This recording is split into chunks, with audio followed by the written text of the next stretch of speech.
ഒരു ഭാഗത്ത് സ്വന്തം മക്കളുടെ മുമ്പിൽ വെച്ച് വരെ ദ്വയാർത്ഥ പദങ്ങൾ ഉപയോഗപ്പെടുത്തി അശ്ലീല ചുവയോടുകൂടി സംസാരിക്കുകയും ആയിരക്കണക്കിന് വരുന്ന മനുഷ്യരെ ഊരിച്ചിരിപ്പിക്കുകയും അതുവഴി ലൈക്കും ഷെയറും കമൻറ്റും വാരിക്കൂട്ടുകയും കിട്ടാത്തത് ഇരന്നു വാങ്ങുകയും ചെയ്യുന്ന ഒരു വിഭാഗം ദമ്പതിമാർ ഒരു ഭാഗത്തും, മറുഭാഗത്താകട്ടെ സ്വന്തം ഭർത്താവുമായിട്ടുള്ള സ്വകാര്യ നിമിഷങ്ങളിലെ തോണ്ടലും പിച്ചലും മാന്തലും ഒക്കെ അങ്ങനെ തന്നെ ഒപ്പിയെടുക്കുക. ഭാര്യയുടെ ആകാര സവിശിഷ്ടങ്ങൾ അങ്ങനെ തന്നെ വൈഡ് ആംഗിൾ ക്യാമറ വെച്ച് പിടിച്ചെടുക്കുക. അത് സോഷ്യൽ മീഡിയയിൽ അപ്ലോഡ് ചെയ്യുക. കമൻറ്റ് ബോക്സിൽ നരമ്പ് രോഗികൾ സ്വന്തം ഭാര്യയെ പല വസ്തുക്കളോടുകൂടി ഉപമിച്ച്, അശ്ലീല ഉപമോകളോടുകൂടി ഉപമിച്ച് കമൻ്റ് എഴുതുക.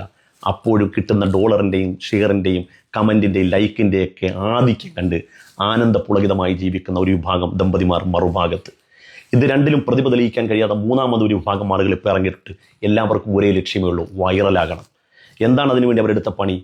സ്വന്തം ഭർത്താവ് 10-35 വർഷം ഒപ്പം ജീവിച്ച ഭർത്താവ്, ആ ഭർത്താവുമായുള്ള എന്തെങ്കിലും പിണക്കങ്ങൾ, എന്തെങ്കിലും തർക്കങ്ങൾ അത് ഊതി വീർപ്പിച്ച് വലിയ സംഭവമാക്കി സോഷ്യൽ മീഡിയ വഴി ഞാൻ ഒറ്റയ്ക്ക് ജീവിക്കുന്ന വർത്തമാന കാലഘട്ടത്തിലെ ഞാൻ റാണിയാണ്, ഞാൻ അതിജീവനത്തിൻ്റെ പാതയിലാണ്, അതുകൊണ്ട് BGM ഇട്ട് സ്വന്തം കൊച്ചുങ്ങൾക്ക് മൂക്ക് പിഴിഞ്ഞു കൊടുക്കുന്നതും അവർക്ക് ഭക്ഷണം മാറി കൊടുക്കുന്നതും എന്തിനേറെ അവരെ പ്രാഥമിക കാര്യങ്ങൾ നിർവഹിക്കുന്നത് വരെ താനാണെന്നും താൻ ഒറ്റയ്ക്ക് ജീവിക്കുന്നതാണെന്നും കരുത്തുറ്റവളാണെന്നും ബോധിപ്പിക്കാൻ വേണ്ടി അങ്ങനെ പല നാടകങ്ങളും ക്യാമറ വെച്ച് ഒപ്പിയെടുത്ത് കണ്ണീരും പൂങ്കണ്ണീരും കാണിക്കുന്ന ഒരു വിഭാഗം കൂട്ടരും മറുഭാഗത്ത്.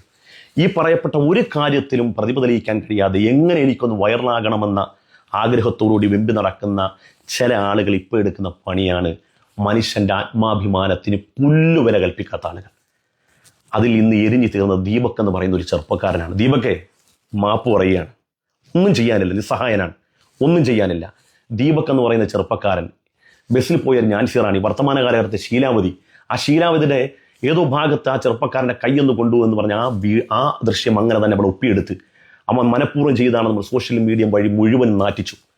എല്ലാ മനുഷ്യർക്കും എല്ലാം വലിപ്പം തോന്നുന്ന സ്വർണവും പണവും മാത്രമല്ല, ആത്മാഭിമാനത്തിന് തിന്നാനും കുടിക്കാനും ഉടുക്കാനും ഇല്ലാത്ത സമയത്ത് സ്വന്തം ആത്മാഭിമാനമാണ് ഏറ്റവും വലിയ സമ്പത്തി എന്ന് കരുതുന്ന ദീപക്കിനെ പോലുള്ള നൂറുകണക്കിന് മനുഷ്യരുണ്ട്. ആ ദീപക്കിന് സ്വന്തം മക്കളെ എങ്ങനെ ഫേസ് ചെയ്യാൻ കഴിഞ്ഞു, സ്വന്തം ഭാര്യയെ എങ്ങനെ ഫേസ് ചെയ്യാൻ കഴിഞ്ഞു, കുടുംബക്കാരെ എങ്ങനെ ഫേസ് ചെയ്യാൻ കഴിഞ്ഞു?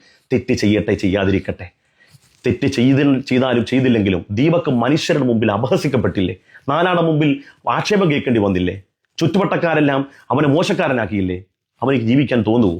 തെറ്റ് ചെയ്താലും ചെയ്തില്ലെങ്കിലും ജീവിക്കാൻ തോന്നുമോ? ഇപ്പം എന്ത് സംഭവിച്ചു? ആ വീഡിയോ എങ്ങനെയൊക്കെ പരിശോധിച്ചാലും അയാൾ മനഃപൂർവ്വം ഒന്നും ചെയ്യുന്നതായി ആ വീഡിയോ ദൃശ്യങ്ങളില്ല എന്ന് 100% ഉറപ്പാണ്. ഇപ്പം എന്ത് സംഭവിച്ചു? ആ ചെറുപ്പക്കാരൻ്റെ ജീവിതം. പക്ഷെ ഒരു കാര്യം മനസ്സിലാക്കുക, ഇത് സോഷ്യൽ മീഡിയ വഴി പ്രചരിപ്പിച്ച, ഇനിയും പ്രചരിപ്പിക്കാൻ സന്നദ്ധമാകുന്ന, ഇതുവഴി വൈറലാകാൻ ശ്രമിക്കുന്നവന്മാരെല്ലാം ആലോചിച്ചണം. ഇപ്പം കിട്ടിയത് കണ്ടല്ലോ, ഈ സോഷ്യൽ മീഡിയ വഴി ആ ചെറുപ്പക്കാരൻ്റെ അവൻ്റെ ജീവിതം കഴിഞ്ഞു.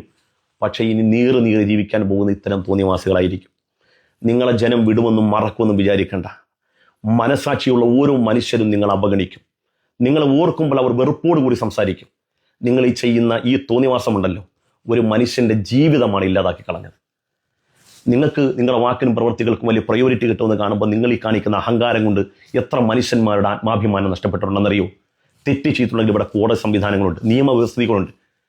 അതിനനുസൃതമായി പ്രവർത്തിക്കുകയും അത് കേസ് കൊടുക്കുകയും അതിനന്വേഷിക്കുന്നതിന് പകരം ഒരു മനുഷ്യൻ ഒരു നിലക്കും ആ വീഡിയോ കാണുന്നതിനൊക്കെ അയാൾ തെറ്റ് ചെയ്തെന്ന് അങ്ങനെ പോലും തോന്നാത്ത ഒരു മനുഷ്യനെ സോഷ്യൽ മീഡിയ വഴി അപമാനിച്ച് അവനെ നാണം കെടുത്തി അതുവഴി വൈറലാകാൻ വേണ്ടി ശ്രമിച്ചില്ലേ?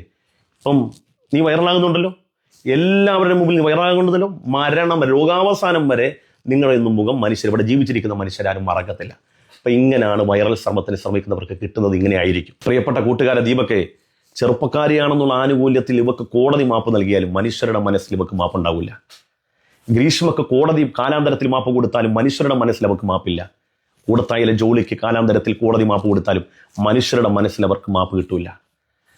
ഞാൻ നിന്നെ ഓർത്ത് അഭിമാനിക്കുന്നു. നീ ജീവൻ നഷ്ടപ്പെടുത്തണ്ടായിരുന്നു, പക്ഷേ നീ ജീവൻ നഷ്ടപ്പെടുത്തി എന്താണെന്ന് എന്നെ കേൾക്കുന്ന മലയാളി മനസ്സുകൾക്ക് വായിക്കാൻ കഴിയും. കാരണം പണത്തെക്കാളും സ്വത്തിനേക്കാളും ദീപക്കിന് ഏറ്റവും വലുത് ആത്മാഭിമാനമായതുകൊണ്ടാണ്. ആത്മാഭിമാനം നഷ്ടപ്പെട്ടെടുത്ത് എൻ്റെ ആത്മാവ് തന്നെ നഷ്ടപ്പെട്ടു എന്ന തോന്നലാണ്, എൻ്റെ അന്തസ്സും എൻ്റെ അഭിമാനം നഷ്ടപ്പെടുക എന്ന് പറയുന്നത് എൻ്റെ ജീവൻ നഷ്ടപ്പെടലാണെന്നുള്ള തോന്നലാണ് ദീപക്കിനെ ഈ മരണത്തിലേക്ക് ഉള്ള തീരുമാനത്തിലേക്ക് എത്തിച്ചതെന്ന് നിന്റെ വികാരം എനിക്ക് മനസ്സിലാക്കാൻ കഴിയും. അതുകൊണ്ട് ദീപക്കെ, മാപ്പല്ലാതെ മറ്റൊന്നും പറയാനില്ല. ക്ഷമിക്കടാ.